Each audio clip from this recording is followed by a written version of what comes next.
Hello everyone, welcome to English Shorthand classes. Exercise 22. Get ready for the dictation. Start. Thus, nationalism in Europe had led in the 18th century to a new look at the European past. It was not, however, in that spirit that those who settled and colonized Asia and Africa sought familiarity with the history of these regions. With the transformation of trading connections into colonial relations, the need to know the history of the colonies was based not merely on an intellectual curiosity but also on the exigencies of administration. If the norms, traditions, and behavior patterns of a colony were to be understood, then research into the history of the colony would have to be carried out. The search for or discovery of the Indian past resulted in a number interpretations of the past. These were notions which were constantly repeated since they were first enunciated and which have become stereotypes of Indian history and culture. Even though today they are being questioned, they are still widespread. Some of these stereotypes are related to the needs of imperialism. For economics, imperialism had its counterpart in culture domination. Historical writing coming from this source aimed at explaining the past in a manner which facilitated imperial rule. Others arose in contrast from Indian national sentiments opposed to the nature of imperial rule and seeking justification in the reading of the past. The ideology of Indian nationalism found not only political expression but influenced every aspect of intellectual life, philosophy, literature, the arts, and history in the early 20th century. The relationship with historians was especially close. The national movement itself had picked up stages from the reconstruction of the Indian past.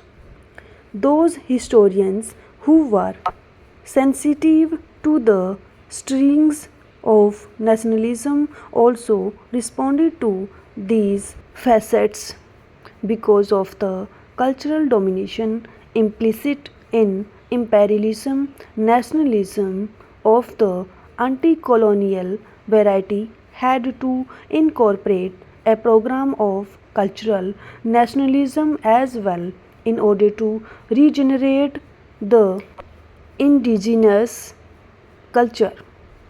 The intellectual content of nationalism arose out of the need for Indians to react to the experience of colonialism, industrialization, and economic backwardness. Paucity of evidence also assisted in the creation of these stereotypes. Some of the recent questioning has been necessitated by greater and improved evidence. The more persistent of the stereotypes have dominated not only historical interpretation but have become the foundation of modern political ideologies. The Indian society has always been an unchanging society based on a caste structure characterized by harmony in the society at long.